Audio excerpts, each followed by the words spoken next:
All right. So just checking in. You can hear me good, right? Yep. Okay. Can you move the mic a little bit closer to your mouth? It bends. That better? That's a lot better.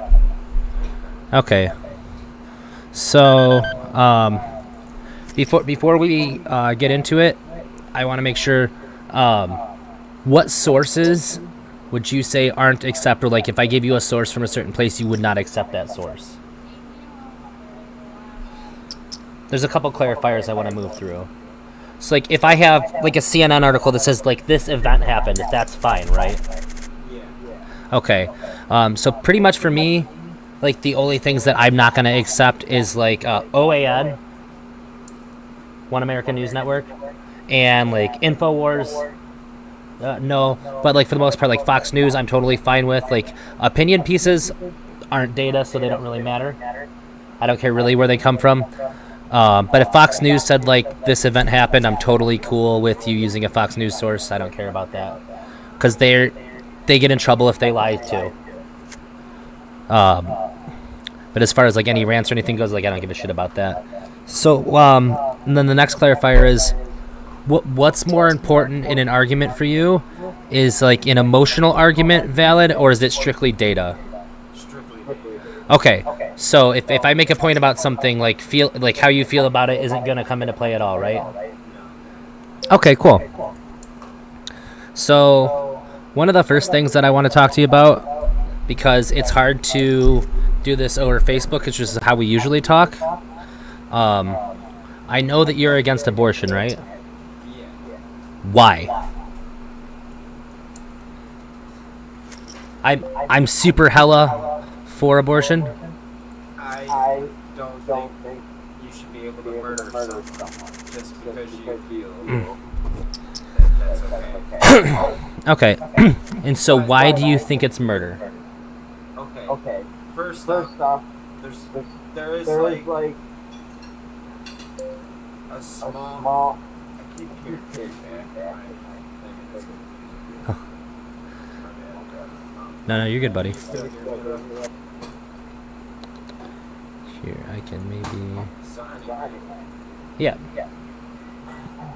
So, there is a small exception for medical reasons, for say, like, child rape. Sure, I'm for those kind of abortions. But just because someone goes out and has sex and wants to have an abortion the next day, I don't think that's fair to a fetus, which is a life. Okay, so real quick, I just want to make sure. I just want to clarify, you said if a child is raped, so if a grown woman is raped, she can still get one too, right? She doesn't have to carry her rapist baby? Okay, I just want to clarify that. So... But that percentage is pretty small for how often it happens. More often than not. No, sure. People didn't plan on it, like birth control fails or a condom breaks or, they're drunk or whatever. I understand that the general number, but, like, yeah, I understand what you're saying. So, at what point would you say that the fetus is alive? The moment of conception. Okay, so then what would your definition of alive be? What would my definition of life? Yeah, so, like, for me, I think that I would define life as, like, some kind of conscious experience. So you're saying it has to have a brain? Yeah, it would have to have some sort of, like, conscious experience for sure. Because, like, lots of things we don't consider alive. I think what we are usually talking about is whether or not this thing has a conscious experience or not. And I guess that's just the argument, isn't it? Where do you think life goes? Well, I don't think that just because, like, for instance, I guess one could make the argument that if it's just some cells there, like if I bit off a piece of my finger and spit it on the ground, that, like, that's still alive. No, because as soon as it's concepted in a fetus, it's got its own DNA. It's its own living thing. It's completely different from the mother. It's another organ living inside of it. Okay, I understand. I understand where you're coming from here. So why? So I guess you already agreed that if the mother's life is in danger, you can totally terminate it, right? Correct. Yeah. Medical. Okay, but and even if it can't feel pain, even if it has no conscious experience whatsoever, it's totally immoral, right? Murder is murder. Is pulling the plug on somebody in a coma who has who's brain dead, is that a murder as well? I think so. Yes. Okay, well at least you're consistent. Are you familiar with the violinist thought experiment? Okay, so you wake up in a room and you notice that when you wake up, that attached to you is a series of machines connecting you to this violinist, and you're informed that if you unhook the machines, the violinist will die. Are you now morally responsible for keeping those machines hooked up to make sure that he stays alive?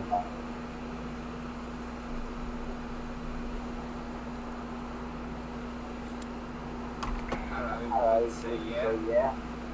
Even though you don't, yeah, you would stay hooked up to the violinist. Keep him alive. Yeah. Okay. At least you're morally consistent in all your arguments. I can move past that one then. Like I don't necessarily agree with a lot of the things that you said, but you are morally consistent within it. So, I can't debate you out of your morals. So I guess the next thing would be, like I know we pretty much agree about everything on COVID. Yeah. A lot of my party disagrees with me. So. Well, I thought you don't consider yourself a Republican, right? No, I'm just kind of. If I hear something that's a good idea or I agree with, I'll generally go with it. Sure. But you typically lean pretty right? Pretty right. Okay. So what do you want to go for next? I can go directly for Trump, or I can go for well, actually, I guess I don't actually know where you stand. Where do you stand with like Black Lives Matter aside? We can get into that later. How do you feel about like the murder rates of cops on unarmed black citizens? Well, there was only 9 last year. There's only what? There was only 9. 9 what? Unarmed black people murdered by police. Ever? Just last year. I gotcha. Well, I mean, do you where do you stand on it? Are you? Well, that's 9 too many. I think the police are definitely undertrained, and they are. I gotta say, in the big cities, they're a lot more racist. Like black people generally think about a little bit more than their counterparts. Okay, so you do agree that racism has got to have some sort of play in this scenario? I think so, especially in bigger cities. Okay. Well, I'm not gonna lie. I really expected like you to say something about like black on black crime or something like that. I'm really surprised. That's an issue too. But okay, then we let's. Aside, the cops aren't doing what they're supposed to do. No, they're not. When they make up for about 30% of the killings by police, yet they're only about 14% of the population. This is like a huge like rift between like what we would expect if this was like racially consistent. So I was right. You do have some feelings about black on black crime. So the biggest thing that I want to point out about black on black crime is that every single race has the highest crime rate against their own race, because that's who you live by. people tend to live near people of their own race. This is like an extremely large trend, whether you're in the United States or anywhere else. So like, there's like a lot of black communities that have crime. Like, who else would they have to commit crime against? Well, Like, I mean, are they supposed to drive like 40 minutes to go find white people to like commit crimes against? I think it's a lot more diverse than that. In a city, you don't have one's a white city, one's a black city. It's usually diverse. Yeah, but statistically speaking, like if you are black, the majority of your neighbors are also going to be black. That's why like a lot of these areas that are like high crime black areas. What's that? I said I don't disagree with that. That makes sense, I guess. Yeah, so like that. I mean, I think that's the main reason why we would see like so many black people committing crime against other black people. That they're committing all this crime. Well, I mean, They're committing crime at higher rates than any other race. well, it actually, if you look at the stats on like people that are committing these crimes, it seems like the factor of being poor is more relevant than being black. It's just that we have a lot more poor black people than we have poor white people. You're fair point. Okay. Wow, we're moving through these pretty fast. It's pretty well agreement.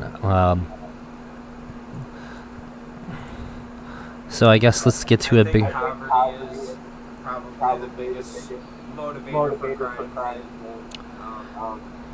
Black people do have a harder time getting jobs and stuff. Yeah, because of like systemic racism and like a history of like keeping them from being able to have opportunity and whatnot. I mean, it's not like it's impossible. There are many successful black people. Sure, absolutely, but but we can say that like the largest factor in being successful is how successful financially your parents were. Yes. And since the majority, like we have a very large population of black Americans who've had a very hard time because their parents have had a very hard time, and it keeps going back. So like while things get like marginally better for the black community, they're still like dealing with the disadvantages from like multi-generational disadvantages caused by systemic racism. Like even so far back as like the 60s, like black people could even live in certain like nicer areas, which means they're not going to be around the nicer schools, which means they're not going to be able to like get nicer jobs. That goes for all of our poverty class, though. Well, there was never a law that said you couldn't live like in a certain city if you were like white or anything like that. Like it's pretty unique to black people that like laws like forbid them from living in a certain area. Like there's other hurdles, like obviously you can't live in a rich area if you're poor. But like when the first stock market crashed, that ruined pretty much a good portion of people who were in middle class, and then that made generations of people be poor. sure, it Still having that, and that wasn't just black people. no, we both agreed that the number one determiner of like crime is poverty, right? Yeah, but I'm saying that black people are predisposed to being impoverished because of like systemic racist laws and practices that made it harder for like multi-generations for them to not be able to get things. Like even like I think even in the 60s still, like banks had policies to not give loans to black people. I don't know. Yeah, I'm not sure when it stopped. Anti-black bank policy. I'm not sure exactly how recent that was. Mortgage discrimination. Oh, even in the 1970s, it looks like. That makes sense. The 60s was big time racial. Oh yeah. Let's see. while other factors held consistent. Rejection rates for black and Hispanic applicants were about 1.6 times that for whites in 1995. So this means they even took into, so this is as soon as 1995, and this is saying with everything else on paper being the same, blacks and Mexicans were still denied over 1.5 times as often as white people were. So like we can see how all these things sort of chain together to keep like minorities poor and in poor areas where of course they're going to commit more crimes. And this would account for like the black on black crime. Well, I think we can agree that nobody wants poor people to struggle, right? I disagree. Why do you think that Democrats want poor people? I mean politicians in general. I think it's wrong because they're just getting into politics to get rich. That's it. And they're taking all these from all these other people, and they're why our country is messed up, and we can't get our poverty up to where it used to be, where most of America was generally pretty decent on. So sure. Well, I mean, I think that this has a lot to do with like lobbying and like corporate interests taking over a lot of our policy making, right? You agree with that? Okay. But it does seem like black people are affected more heavily by poverty per capita than white people are. Like, of course, you're going to have more poor white people because there's so many more white people in America than there are black people. But if you go, like, per pound, like, per capita here, black people are disproportionately affected by poverty than white people. Well, be that as it may, should the issue be here that we have all these people in poverty, not just one race, this race, that race, everybody is a problem, not just... No, but I'm saying that if you're born black in America, your odds of being poor are so much higher than if you're white. Let's see. But it's America's still one of the best places in the world to live. The best place in the world to live. Based on what criteria? Our freedom is for one. We're actually not ranked number 1 in freedom. I disagree.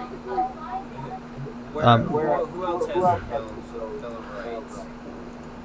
The right to do what? Freedom of press, freedom of all that. There's nowhere else in the world. Almost every developed nation in the world. Yeah, these things are like super duper commonplace in the world.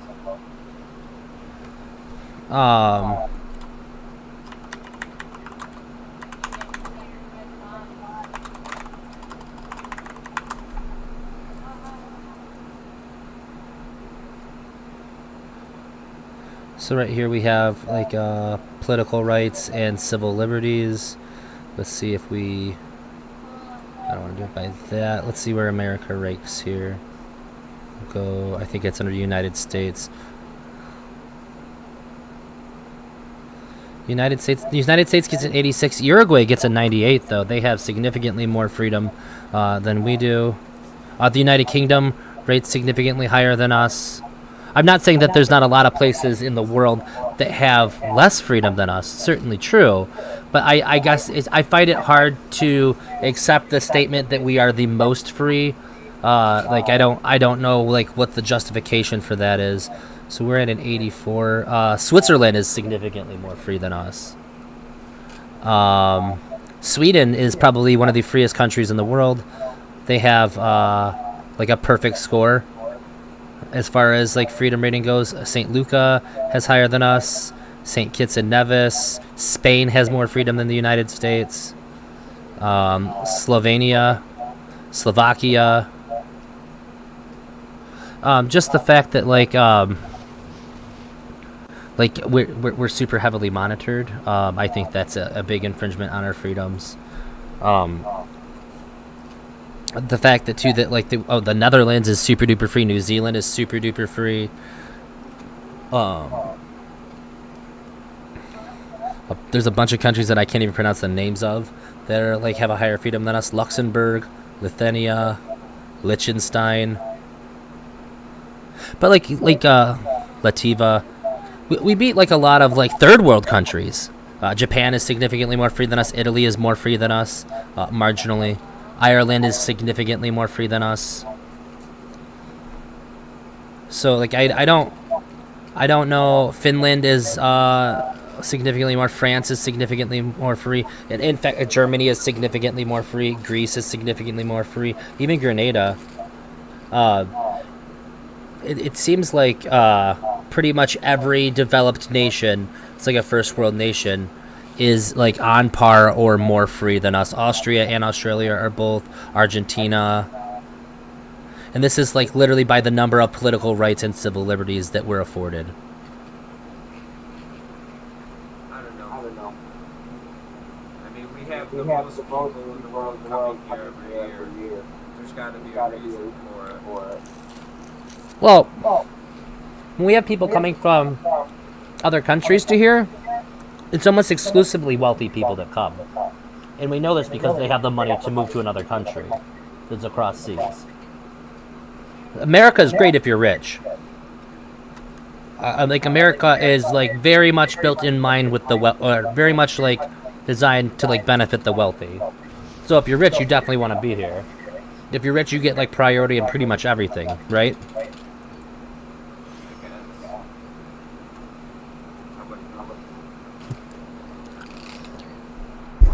But when we talk about like the freedoms of an average citizen, I wouldn't say like we're very free. Canada is way more free than us, with the exception of like gun control. They don't have guns, but they also don't have like a lot of other issues, like with people trusting their government and anything like that. Like I guess Canadians don't have any reason to feel like they need guns against their government because their government's never done any shady shit. Our government's done a tons of crazy shady shit. Yeah. I wouldn't want to get my guns though. Dennis said hi to you. Hi, Dennis.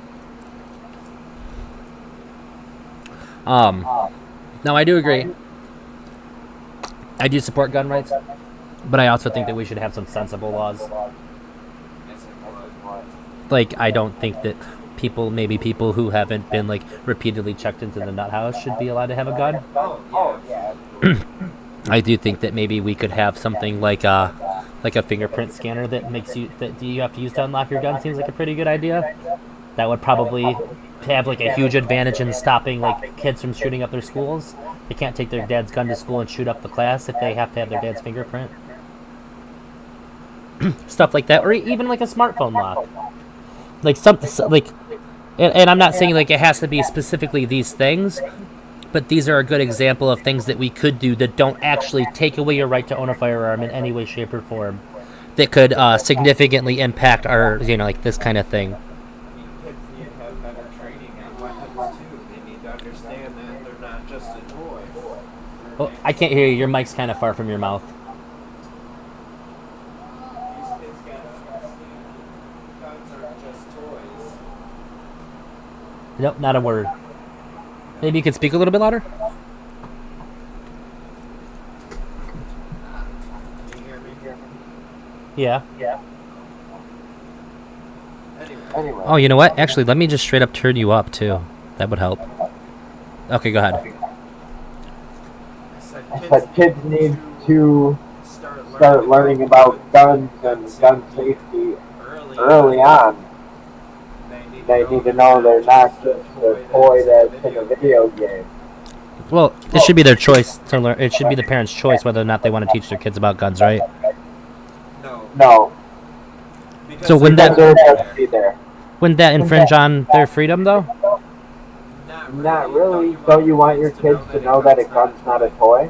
Well, it doesn't matter how I feel about it. It matters that I have to tell the woman down the road that she has to teach her kids how to use guns.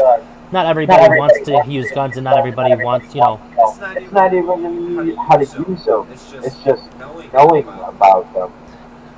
It's knowing, hey, I don't play with that. It's I mean, not a sport. do you think that kids are going and shooting up their schools because they think they're toys, or do you think that they're shooting up their school because they know that they're going to kill the other students? It seems like most of these kids that do this stuff kind of like write stuff about, you know, like wanting to kill people, or they have like really radical ideologies that are like pretty well documented within their own like manifestos and stuff like that. I think that it's like extremely rare to find an example where we're going to find somebody who shot up their school and thought that they were just going to have like a squirt gun fight gone wrong. I mean, do that many kids really go and shoot up their schools? How many a year? Well, I mean, people act like it's an everyday normal thing.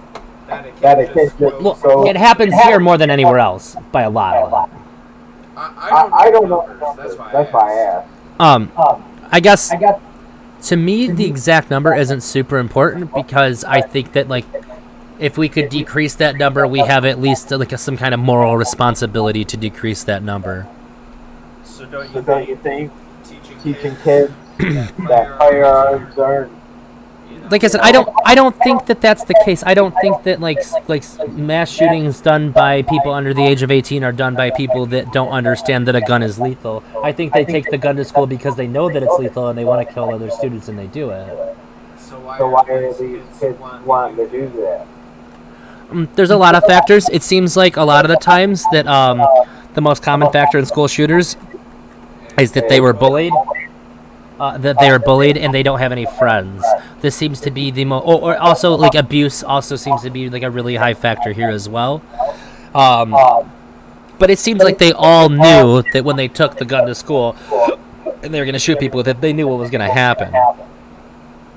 So these parents should stop making such shitty kids. Well, That bully kids. I mean, so your solution is to like they don't like have kids. Like if we have less kids, there'll be less school shooters. Like kids won't get bullied as much if there's less kids. Well, that would be ideal, but no, I don't think that's how that works. Just kidding. If that was the case, Harbor Beach would have had a lot less bullying than like, you know, the bigger schools, and that doesn't seem to be the case either. If there was Just a button you can press to fix it, I think they would. I don't know this age. I don't know how to make people stop being mean. I can't even get people to be nice to me.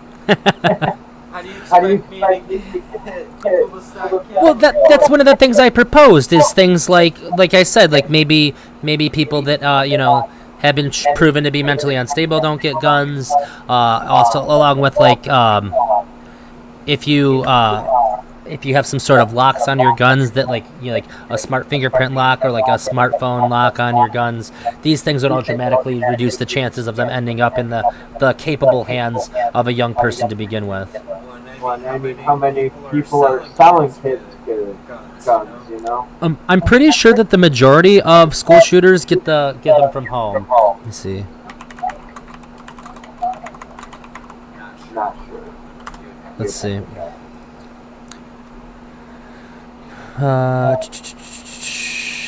Okay, I'm not subscribing to see that. Where'd they get their guns? Handgun. School shootings. Handguns are used up despite the fact that children or Jews can't legally purchase. Obtaining a handgun as easy as opening a parent's dresser drawer. In 8 of the 10 school shootings, the guns are obtained from a family member or a friend of the shooter. In the remaining 2 cases, the gun was taken from the neighbor's garage. So it seems like they always got the gun from an adult that was nearby. So this would also support the idea that if we took away... these sort of locks would go a really long way. Now, obviously, it wouldn't stop people like the Vegas shooter. They would still fully be able to go and do that kind of stuff. And I don't necessarily know like the perfect answer for that. Vegas. You mean Well, the one that the Democrats set up? The Democrats. I mean, are you saying it didn't happen? Vegas? Yeah. Yeah. Oh, I'm saying it happened, but I'm not. I'm saying that guy didn't do it. I know that. Why? Like, how? I mean, There was he there was pointed the gun and pulled the trigger. shot from different places. They caught another gunman on camera shooting in the crowd, and then like, what was it? Okay. 2 weeks, a week, and there was never anything. The guy was just shot dead. And how did he shoot all those rounds in that short amount of time? Okay, so there's a lot to unpack here. So I can maybe get behind the idea that we don't know everything there is to know about it. Sure. I was when I said the Democrats, I didn't mean. I'm saying we don't know who did it, but it wasn't that dude. Okay. So So maybe don't put the hands in the Democrats if you can't justify the statement. So I mean, so what? I guess I'm really interested to know what the facts are. I just remember watching a few things, reading a couple things, and it didn't make sense to me. So yeah, but anybody can make a video and say anything, right? Right. So it seems like the biggest the biggest thing that's super weird about this is that his hard drive was missing out of his computer. And nobody's like claiming to have like taken it out of there. New report. But I guess I don't know of anything that says it wasn't possible for him to have done it alone.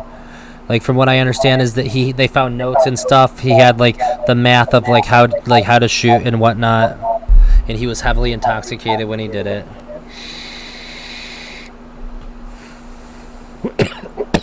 So intoxicated that he was a perfect marksman, right? I mean, he was firing wildly into a crowd. You'd have to be a perfect marksman to fire a gun into an open crowd and kill a ton of people. You could close your eyes and take them out. Let's see. Let me see what the arguments are against this. But I mean, you seem to feel really strongly about it without being able to cite like any specific information. I don't remember it, dude. That happened years ago. Be able to pull up information like that, I just couldn't tell you. Okay, so I'll just go full deep dive here, and I'll type in Vegas shooter hoax and see what I get here.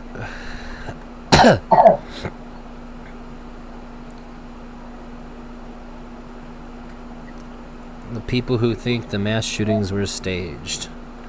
Let's see. After each big shooting, familiar script follows. Yeah, and that's true too. People always claim this after every mass shooting too. Like that it was staged or that it's a hoax. Rival politicians are arguing the best time to think that script is a relative phenomenon that has been added. Let's see. What series? It's covered up. Vegas is phony as a $3 bill as Obama's birth certificate.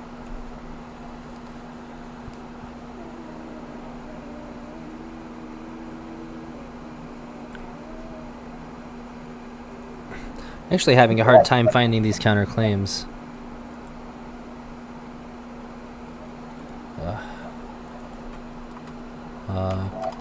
Proof.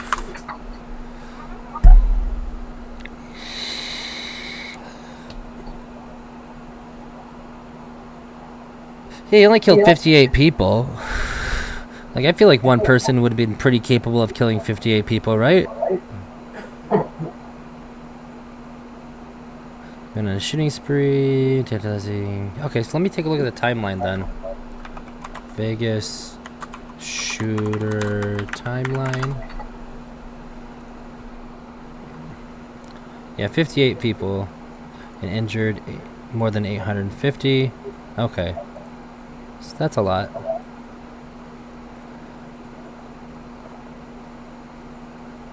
He arrived. He's given the room for free because I was a good customer. Paid a chance with huge quantities of weapons and ammunition into his room. They did charge two people, but They never prosecuted? Yeah. So even they think there was multiple shooters. Yeah, but they went through the process and they found, they didn't find anybody guilty. They couldn't prove it because the guy was dead. Yeah, but what about the other people? If they were involved in it, there should have still been some evidence for that, right? Obviously not enough. Enough for them to say they think, So, not enough for so if them there's to prosecute. they had enough evidence to suspect that there might have been somebody, but when they dug deeper, there wasn't enough evidence to even take them to court, right? The only other witness was that dead men don't talk. Yeah, but the living men do. And we're talking about these other living guys that were arrested and then released. So why, if they were involved, there should have been some sort of evidence, right? Innocent people walk, or guilty people walk due to lack of evidence all the time. Yeah, but they usually make it to court. Not necessarily. I guess I'm saying if there wasn't a lot of evidence, why are we inclined to believe it? Like, why are we having strong feelings about something that doesn't have evidence to support it? Just seems like an awful lot of bullets to shoot people to die in that short amount of time for one person. I mean, was it impossible? If he's as heavily intoxicated, yeah, I would say so. Well, no. I don't think that it means that it's impossible just because he's intoxicated. I know people that can blow a fucking .22 and drive perfectly well. I mean, people can be heavily intoxicated and still function quite well, right? I mean, I guess that's it. It's your opinion. What do you want to believe? I'm not working on an opinion. I'm just trying to figure out if we could say that this was conceivably possible. Like, for me to believe something, I need some sort of reason to. I mean, I would have to have reason to believe he could do it. I just don't think he could have.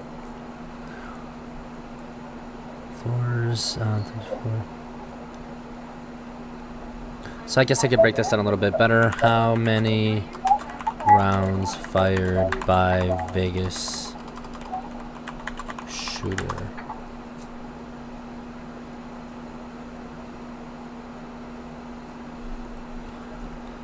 Okay, here we go. More than 1,000 rounds. Do you know what kind of guns he used? I think he had an AR-15. Or maybe a 223. Vegas shooting. Okay, well he had a bump stock too. So that's going to increase his fire rate significantly.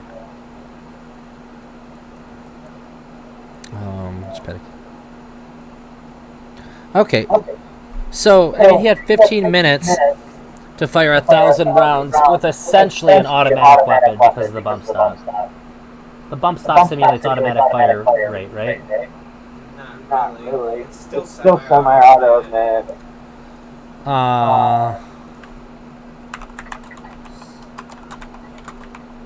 mean, it helps a little, but it doesn't make it an automatic. Otherwise, you wouldn't be able to have it. Well, semi-autos, fully automatic, bump stock fire bridges the gap without losing significant accuracy. Let's see, what is a bump stock firing exactly?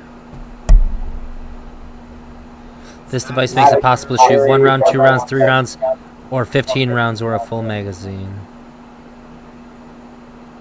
Certainly increases fire rates right out of the box, but the stock can wear Out the mechanics, the firing pin, but that's not going to happen in a single use. I think it makes it a little, but not automatic. Well, it makes it similar, is what I'm saying. AR-15 with bump. Okay, so a bump stock with the semi-automatic AR-15 allows you to fire about 9 shots per second. And also my point is for him to keep changing magazines and all that, why waste it? Well, that's what I'm trying to figure out. So, let's see here. He had 1,000 rounds, so 9 rounds per second. Times 60 would be a minute. Times 15.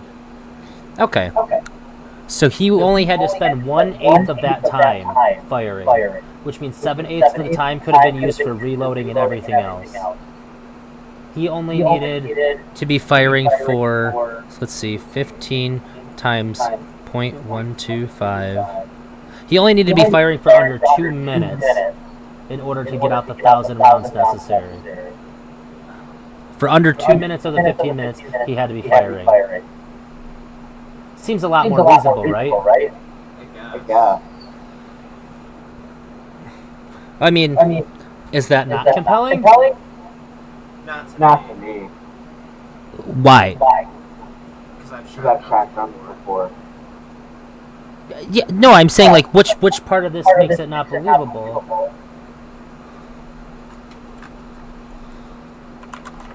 Have you ever tried to do that wasted?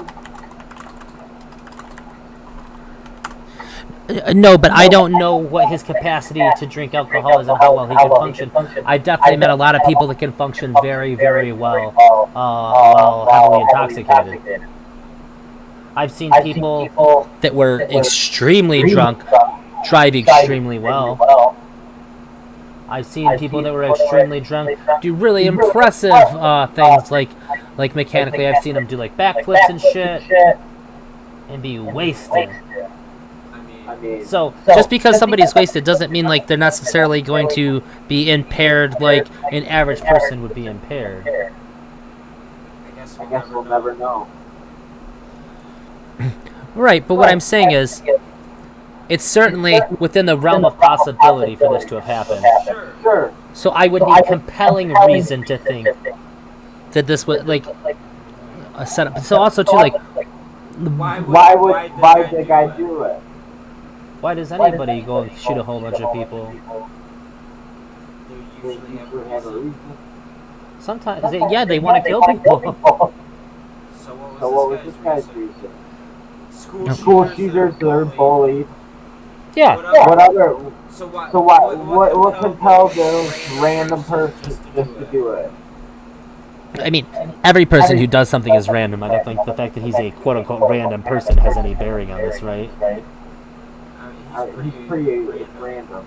Yeah, but everybody who's not like already like famous or well-known who does something horrible is Yeah, random, right? but after they do it, they have a reason. Well, yeah, we can't know because he's dead. So I mean, anytime that there's a mass shooting, if the person kills themselves, like we have to assume that like there was something up with it. Maybe. So How often does it happen? Columbine shooter killed themselves.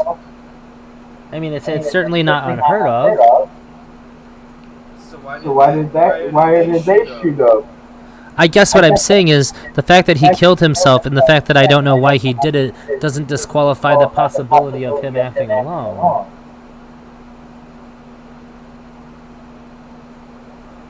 Like these things don't necessarily logically follow. Like for instance, I could do those exact same things, and just because people don't know why doesn't mean I didn't do it. I guess. Right. So I guess what I'm saying is that. So then, why do you think it happened? And also, like, what would it take for you? Like, what kind of evidence would need to be provided for you to say that, like, This guy acted alone. Does he have to be alive? And if he's not alive, it's automatically a conspiracy? Yeah. Oh. Does you feel like that's a little bit unreasonable? Yeah, but that's my choice to believe it. I just don't think so. And that's my choice. Yeah, okay, but in the very beginning, you said that like data is the most important thing, right? But now you're appealing to emotion and feelings about things.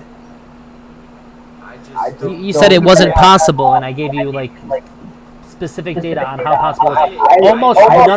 Almost all the time could have been dedicated to reloading, and he doesn't have to aim. All he has to do is take the clip out and put the clip in and pull the trigger. That's all he has to do, right? Grab clip, take out clip, and fire into an open crowd. No, the bump stock. The bump stock doesn't make you have to do that. 9 rounds per second. So like, it's overwhelmingly possible. Now, if this was like an open field with a bunch of people spaced far apart, I'd be a lot more convinced of this, because you would have to aim and whatnot. But aiming's like straight out the fucking window. So he had to change like 70 magazines. 33. 30 round mag? Yep. Yep, AR-15s can have 30 round mags. So he had 13 minutes. Could have been spent just changing out mags. 13 minutes to change out 33. That's quite a bit.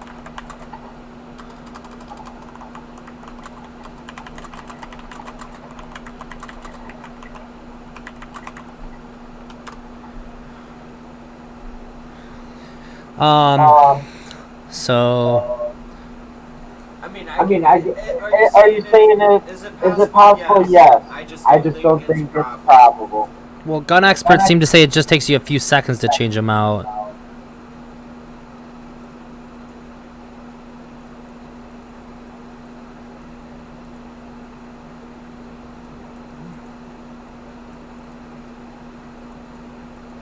Explain shooter needs. So a gun expert says a shooter needs 1.5 seconds to switch out a magazine. So if he only spent, let's go on the high end and say it took him 10 seconds. Only about 3.5 of those minutes would have been spent changing out magazines. This leaves between the time required to shoot and the time required to change out magazines with 5 times. If we say it's going to take him 5 times longer, well, actually, because more than 5 times longer than a regular person since he's intoxicated, which is pretty fair, right? If you're drunk, it'd probably take you 5 times longer to do something simple. Maybe a little more. This is still a little more. But that's a fair, right? Sure. Then he still has 10 extra minutes unaccounted for here.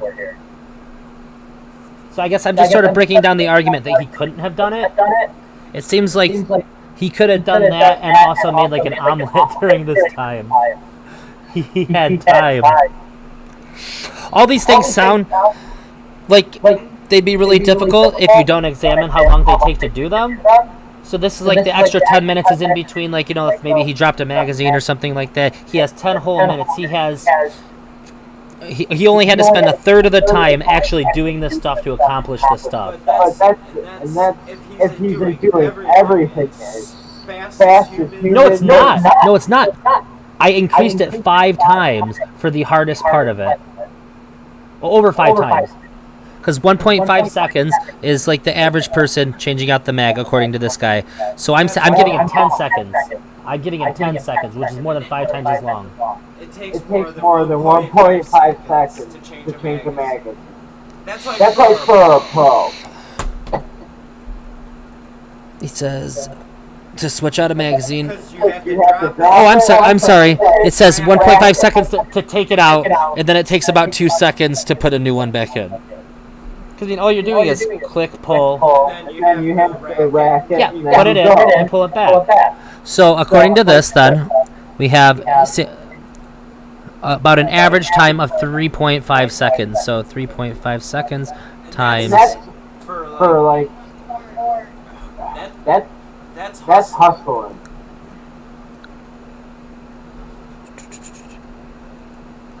Mass shooters who face stressful environment. Yeah, so I give you 7 times that amount. Times 33. Wait, I'm doing this bad.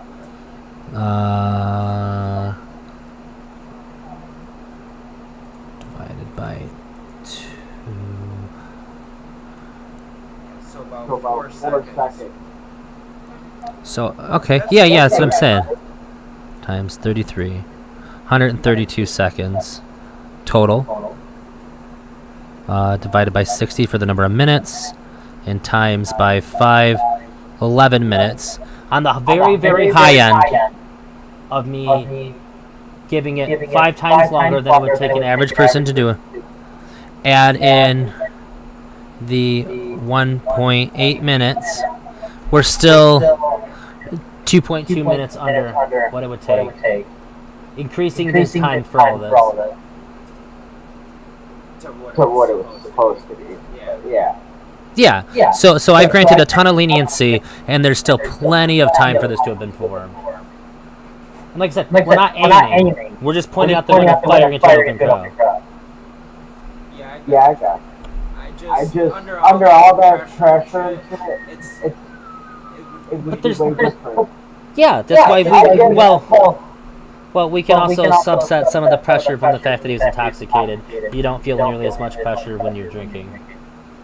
But we've also accounted for the drinking and the stress by increasing the amount of time it would take to change out the magazines. Because it doesn't matter how stressed you are, you can hold your finger back while the bump stock goes.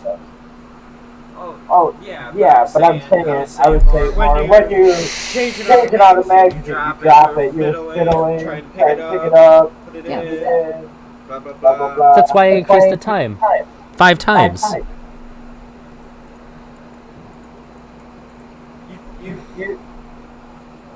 So you did 20 seconds per clip. That would be 5 times. So we did 1.5 plus. 2 seconds to put another magazine. He said 1 to 2, so I'm going to go with the 2. That's 3.5 seconds. And then times 5. So we have 17 and a half. So that's 3 per minute. You get about 11 minutes. And then the 2 minutes, just under 2 minutes it would take to kill everybody, or to shoot the 1,000 rounds off. We're well under the time. Then he still has over 2 minutes left to just put a bullet in his head. And you also have to think too, if you're going to do this, you're pretty determined. He had this thing meticulously planned out. He had math and everything, so clearly he knew what he was doing. He had days in advance to set up his clips and everything. It's not like he just showed up that day and did it on the fly. This was very well planned out. We found his notes and everything. He had like angular trajection math worked out.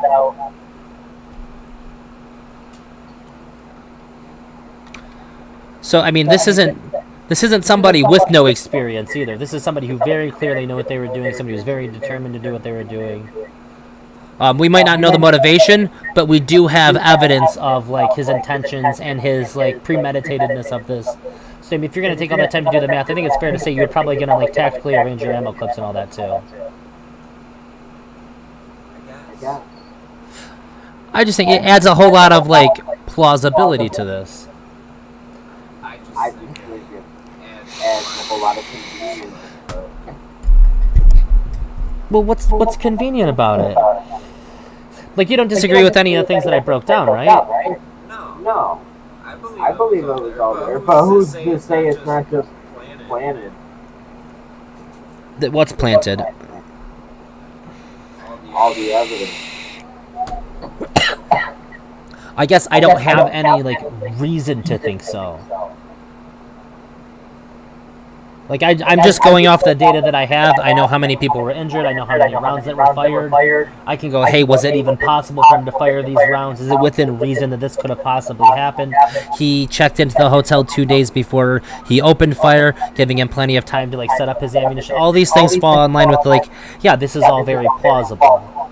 like if he showed up that day and then he got hammered that day and they like there was no like and like maybe without the notes like if there was like a whole bunch of things that made this increasingly more difficult, I'd be like, this seems like I probably would have a really hard time believing this, but I don't see any of these roadblocks in place that makes this like extraordinary to pull off.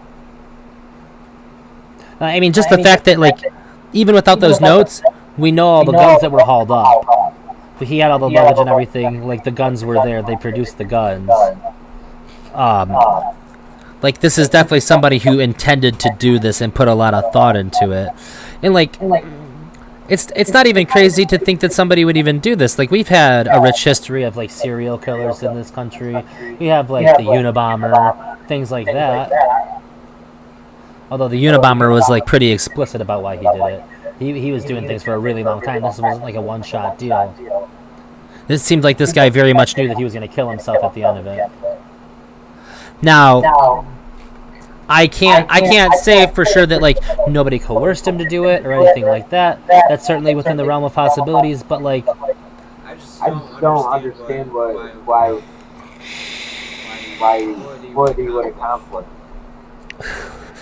Well, obviously, if somebody's going to do this, they're not in the right state of mind, right? People like you and I wouldn't be able to. How meticulous he was about doing it, so you had to have been in some kind of state of mind. Sure, you can still do math and be determined to do something that's terrible. Like we know that like people that go out and serial kill people, they're often they're almost never of sound mind, but they're often extremely meticulous. They're extremely careful. They plan things out and all that. This sort of fits the MO of like most serial killers. Like we could definitely see like known patterns that have like occurred throughout like history of like violent crimes like this.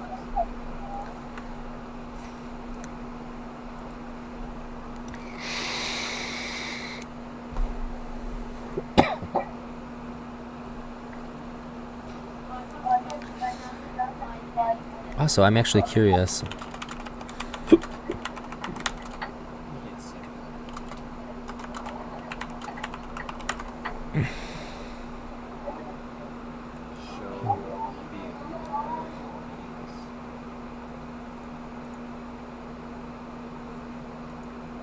Okay. What's that? Yeah, absolutely. So, like, for me, when it comes to any kind of conspiracy, the very first thing I ask myself is, is there a plausible explanation for this? That's, like, the most important thing for me to ask. Is there, like, a reasonable way for this to have happened without there being any conspiracy involved?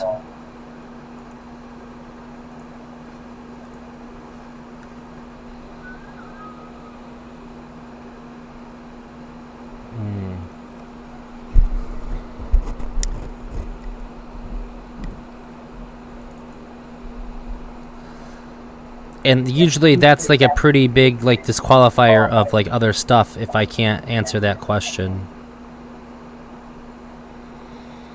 I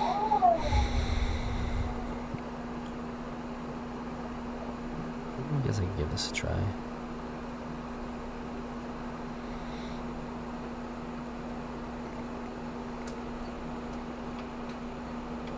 What do we have for sideboard stuff? Okay, we'll give that a shot.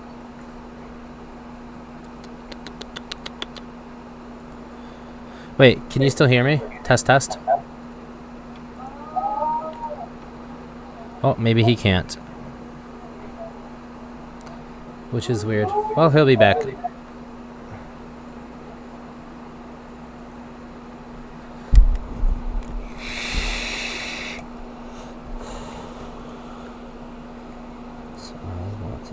Historic events.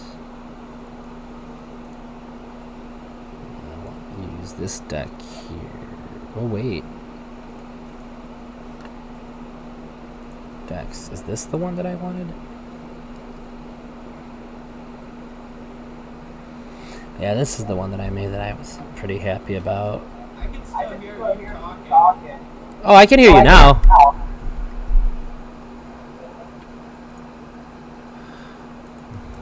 Oh, I don't think Blood Sun's necessary anymore.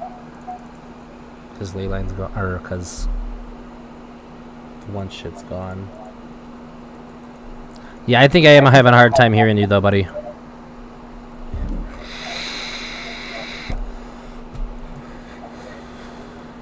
But I can wait till you come back.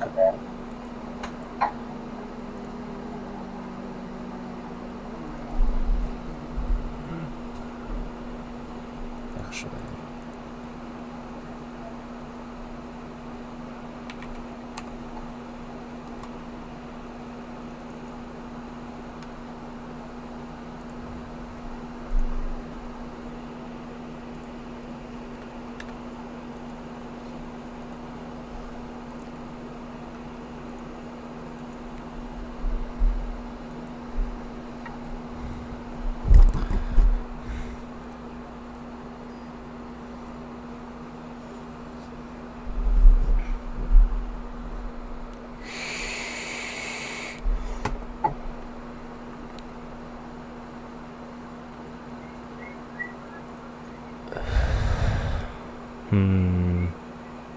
We'll cut the insight.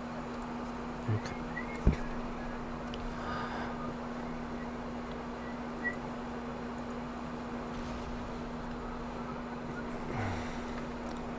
So we're just waiting for him to come back.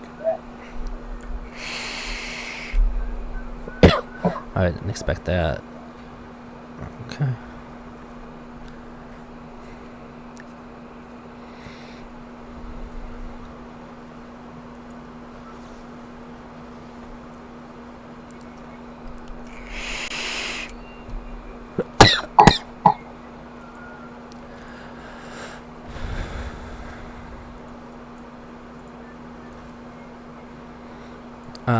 We'll let it go for another turn, I guess. Let him fill up that board a little bit.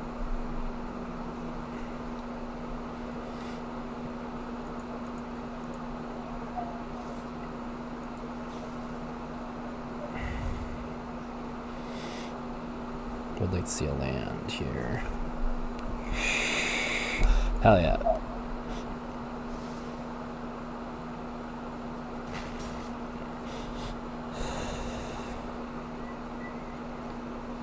Oof. Big ol' F.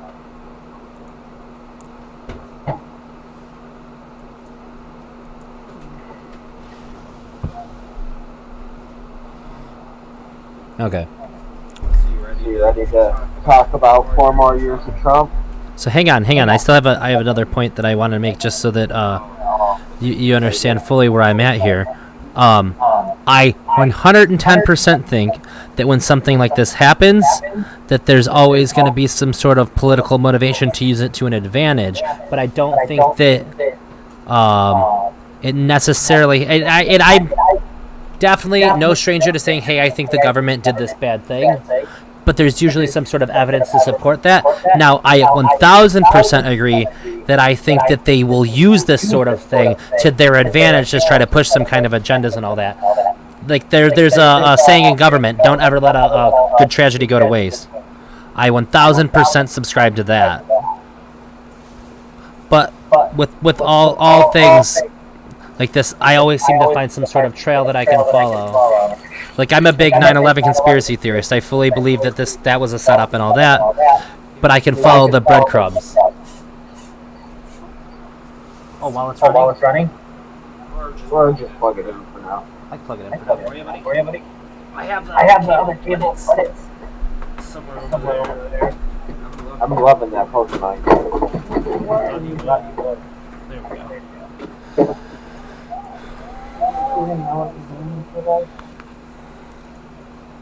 So I don't want you to think that there's, like, no benefit for, like, bad people, or there's nothing for bad people to benefit from this year, because I absolutely do.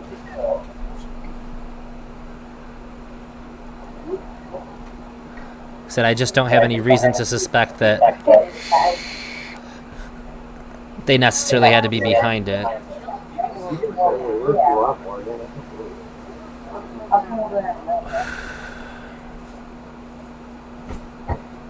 Yeah, the government definitely used that to push their own agenda. Yeah, sure, absolutely. Which makes me wonder if they had some. Because Because at first there was no evidence, and then it was just happens to show up all this shit. Wasn't that usually how things go? Yeah, fair point. I guess it's fair enough. You know, you don't find it until you see it or look for it. Sure. Yeah, and plus too, like they have to verify it before you make it public and all that. Right. That's fair enough. So like, and I assume that like anybody who's like anti-gun is gonna jump on this and use it to push that. Just like people that are pro-gun are gonna use like certain things about it to like try to push their own thing. Anytime there's some sort of big event that impacts a ton of people, we're gonna see this sort of behavior. Right. 1, 2, 3, 4, 5, 6, 7. So like we're both on board for that.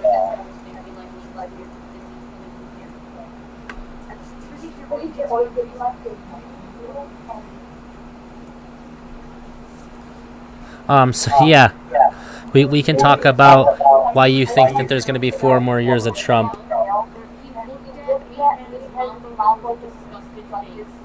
Why I know? What's that? Well, I mean, look who's running again. The person that he's running against is polling like way better than Hillary did against him in 2016. Yeah. No. He's doing significantly better than Hillary did. And Hillary did win the popular vote, too. So it just came down to where he won.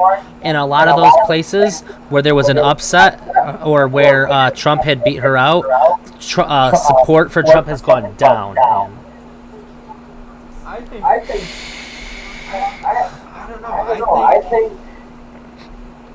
he's gonna pull it out. I just do.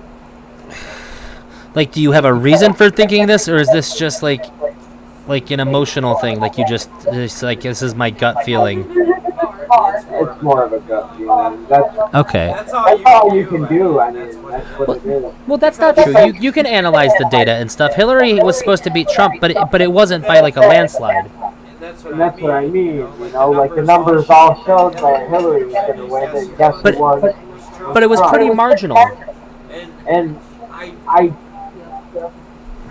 Not 100% sure, but anytime we've been at war or anything, and we've had a sitting party, he gets reelected. I mean, sure, but like, what's our war here? Well, so I'll also like we're not at war right now. Yeah, we're pretty much out of Afghanistan. I mean, I wouldn't consider that's not a sexy enough word to like affect people's opinion. We're not like actively doing stuff. If anything, the fact that we still have some people. Yep. So COVID has hurt Trump more than anything else has by a landslide. If you were to talk to me in December and said that Joe Biden, I even said in December, if the Democrats pick Joe Biden, Trump wins, 110%. However, COVID. That is not the public opinion at all. Even among Republicans, this is not a super strong opinion. I disagree. I see on Fox News all the time about how he's doing great. I listen to the press secretary. Trump started doing things about COVID or anybody. The Democrats were. Trump did one thing. Ridiculing him for doing stuff about it. He did one thing about COVID, and then he stopped. He stopped for like a month and a half. He didn't do anything else. He banned travel from China, and then for a month and a half, he denied that cases were going up. He shot down any plans to do anything. He just kept saying it'll just magically go away. For a month and a half, the Democrats kept shooting him down, and they were trying to still impeach him until they realized it was bad enough, and then they started to get their head out of their ass a little. What does that have to do with Trump taking no action, though? He took no action after that. Fighting impeachment. He wasn't there. He wasn't in. He wasn't there for any of it. He had all the time in the world to put. I mean, he made a bunch of other executive orders during that time. He didn't make any executive orders. Not only did the band stuff, but he did other stuff too. I mean, I can't, because January 27th, he did that. February 7th, he did another executive order, and then February, like, 15th or 16th. So he was doing stuff pretty consistently.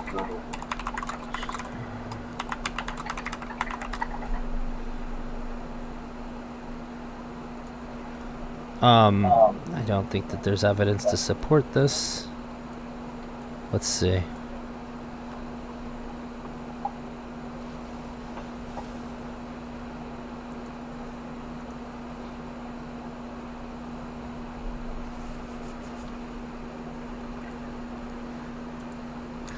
I remember the fucking press secretary saying about it.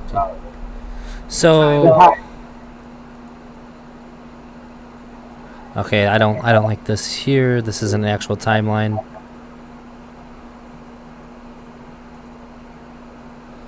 Okay, this will be fine Okay, here. December 31st, time report. January 3rd, CDC, Robert, email director,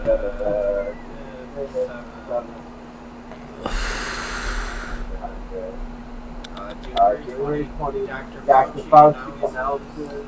So the first actual action was taken on February 2nd. He signed an executive order banning anyone who has been to China in the previous 14 days, with exceptions including for U.S. citizens, lawful permanent residents, close families, from entering the United States. No. But thank you. Oh, wait. Yeah, January 27th, he Hang on, I can't hear you anymore. Something happened. did a level 3 track. Hold on. You're not... 29. Hang on.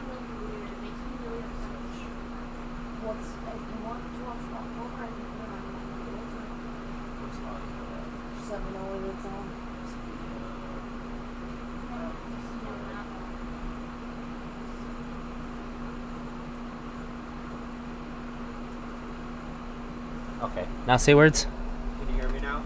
I still cannot hear you. Let me leave and come back. Can you hear me? I think the Nope. the internet might have went out, Jamie. No, I'm still playing Magic. I'm still streaming. No, it did, because I don't have Wi-Fi. Yeah. I'm The still Wi-Fi went out because Lilith can't play her game either. Yeah, I can't even change to check the black phone. Of course, I was getting to the good part. No, I'm still playing Magic, you guys. I don't have the internet. It means it might have like I don't have internet either on my phone. I checked. Yeah, mine has I do. internet. Oh, it came back. Oh, mine has two. It just went Can you out. hear me? Mic check. Either way, if it did, it came back in. How do I do This this? one. There's a switch on the back. Oh. I'm just having a hard time. I can't hear Kyle. Oh, wait. Say something? Mic check. Mic check. Yep, there you go. You're good. Alright. So, January 29th, the White House forms Corona Task Force.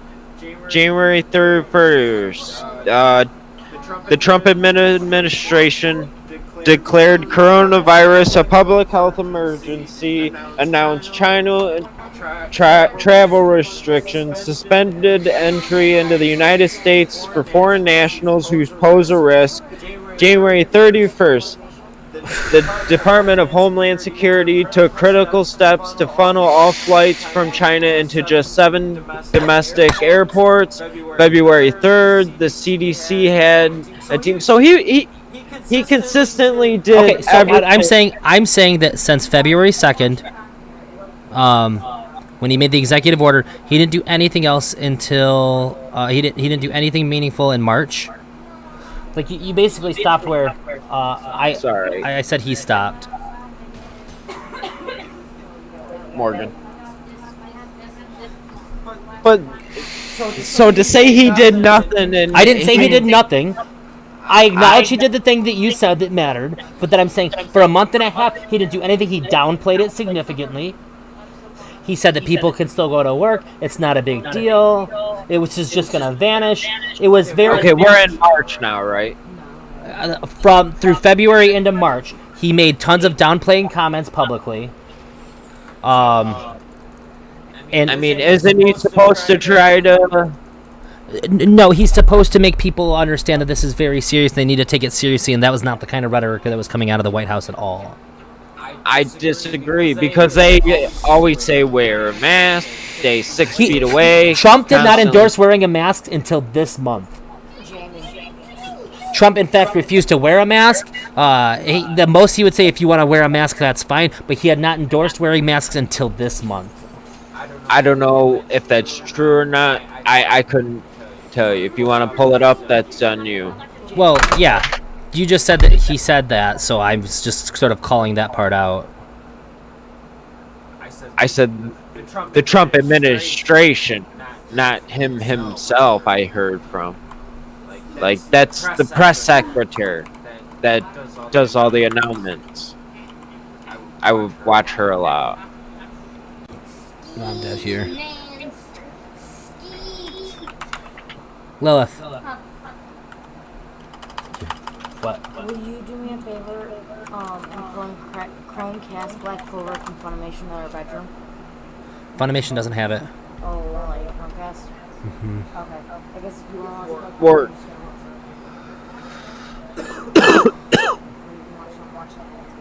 Sorry, it was in July. Late July.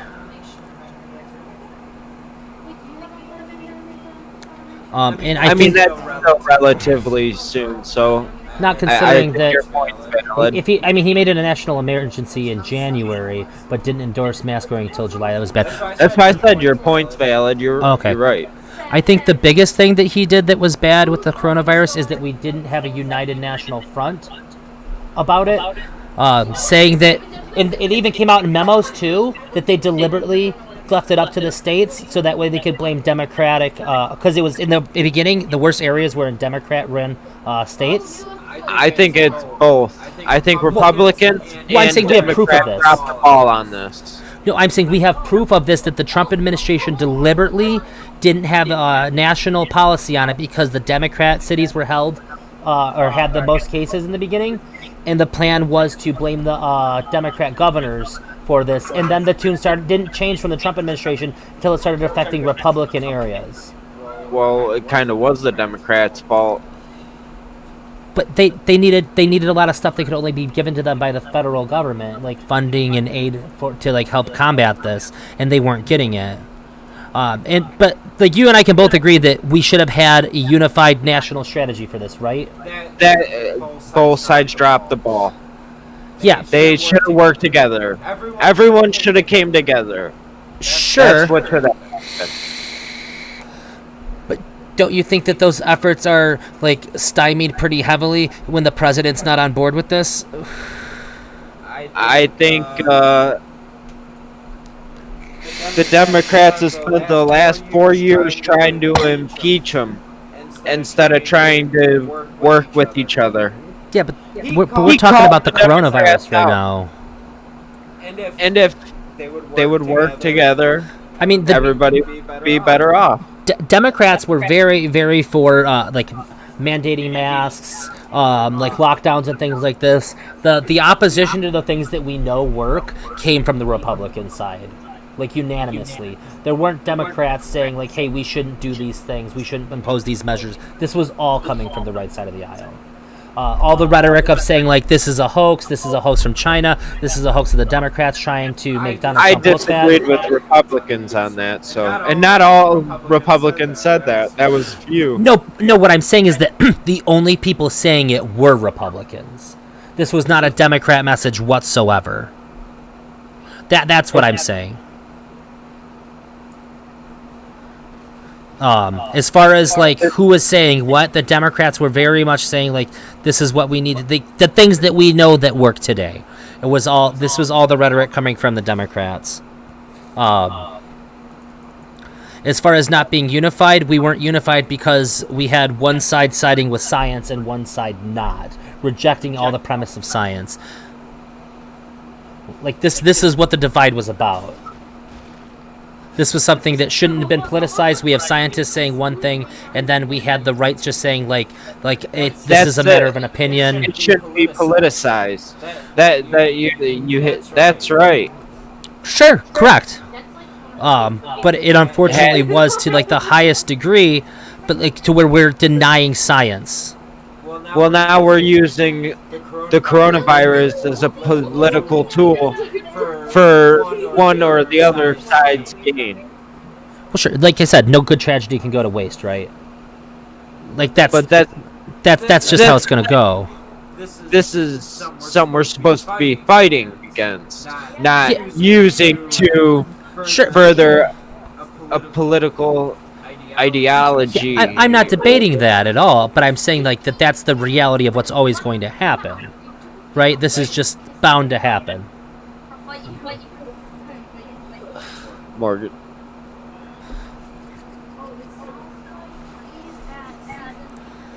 Yeah. And actually, let me check that out too. I mean, that's what we got to do. Stop doing that. And so, but now, since it seems like the states that are doing the best, like as far as like actively recovering from it, are blue states, and the states that are suffering the most now are red states. These are the states that took the longest to take action. Like the Democratic governors did take action, and like even in Michigan, we've seen our numbers drop significantly. We've had some spikes since then, but we've come a long way from like the like hella high numbers that we were seeing earlier on when things were super duper bad. We've gotten it under control to at least a pretty healthy degree. But in like the red states, like Florida's the worst. This is under the rule of the Republicans, and this is just sort of what we're seeing here. Oh, Florida, that was They haven't taken it serious from the start. Correct. Nobody's agreed with Florida. Not even Republicans. Oh shit, I lost that too. Damn it. I lose the Goblin Chieftain. Yeah. I mean, But I'm saying all the states that are hit the hardest, like New York. But New York's gotten it significantly under control. The lack of federal assistance in the beginning helped lead to the bad stuff that had happened to them, and then I would say that New York worked harder than any other state. Like their governor worked harder than any other governor to help get the coronavirus under control in their state. It also depends on the area where Casey lives in New York. Is in stage We're talking about New York 7. City. I know you're talking about New York City, but like different side states, like littler cities inside the state too. Casey city's in stage 7. Yeah, I understand that, but I'm talking about like government response. Yeah, and I mean Casey city's a school city too. So they got a lot of like teenagers on campus and stuff. It's super hard to hear you. They're a school city too, and there's just like a lot of kids on campus too, but they're still like holding it down real good. Yeah, nobody's disagreeing with that. No, I know. I'm just pointing out facts. Oh. So I think that like the biggest downfall from the Trump administration is ignoring like trying to leave it in the states' hands when the states don't have the funding to do so. And now like the resistance to put the money back. The best I do think that Trump did good when he signed the executive order. I don't think that it does enough, but I think that it's going to help us get us through. I think this is. So there's two things that I'm a really big fan of that Trump's done during the time that he's been in office. One of them is highly conditional, because I don't think it's actually going to happen, because he's put a lot of like stipulation on it. The other one is the executive order to help increase the unemployment. If that ends up panning out, that's really good. That seems more likely than the other thing. The other thing would be the executive order on the drug prices. I'm a big fan of this. However, he's left it open for pharmaceutical companies to come and talk with him and like make a deal. I don't think that should have even been an option. I think that he should have just stuck to his guns and put that out there. If that goes through, that will be, in my opinion, the most like the greatest part of his legacy as a president. But the fact that he left that open for them to come and like talk to him about it is it dampens my faith in that of the like. It makes me not feel like this is necessarily in good faith. Does that make sense? Yeah, sure. Absolutely. So, I guess, kind of moving on from the coronavirus, what would you say is probably the best thing that he's done since he's been in office?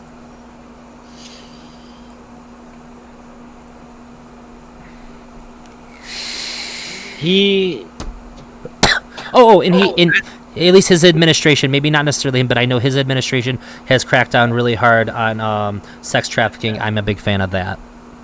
I don't know. I don't know if I can draw a direct line to Trump, but since he's been in office, we have been taking that more seriously. So I don't. It's not like I'm gonna say like he's not doing anything about it. Like he's certainly not hindering. he's definitely bringing businesses back to America, and that's kind of an important thing. Do we have an example of this? Like why do we think that? Because like a lot of these jobs numbers that are reported, that they looked really good on paper. These were all temporary jobs that weren't designed to last for very long. Like in fact, like I think during like the biggest like time that Trump touted like job increase, these jobs were literally to create like machines that were going to replace workers.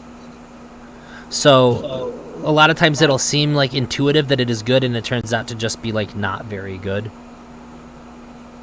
I mean, the unemployment numbers were lower until the coronavirus, I guess. They weren't that much lower. They were doing okay, but like I said too, these numbers are really misleading because a lot of these jobs that were created are really temporary jobs that aren't designed to last long. Like they looked good on paper, but like we know that these jobs aren't going to be there later.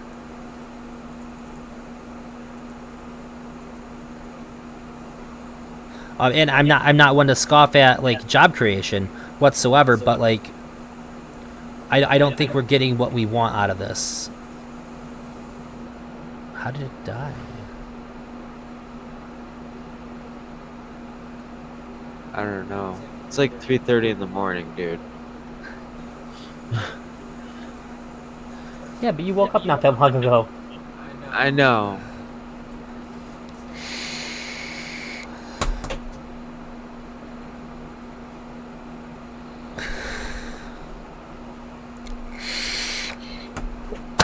Are you saying you'd like to put this on pause till tomorrow because it's 3 in the morning?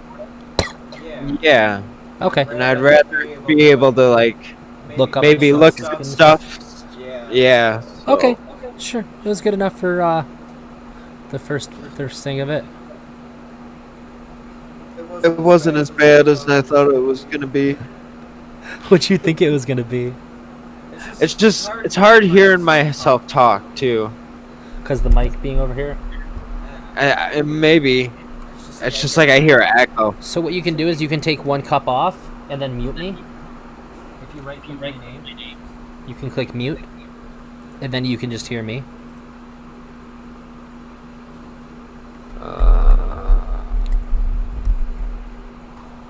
Okay. Is that better? Yeah. There you go. Because I kept getting the feedback. So, like, it would confuse me when I was talking and would throw me off in the middle of my sentence. Yeah. Because you feel like those are how the words are coming out of your mouth? Yeah. It takes me a little while to get used to, too. So, okay, yeah, we can pause this there, then. And, I'll give you some topics and give you a day or two to, actually collect some data. Yeah, sure.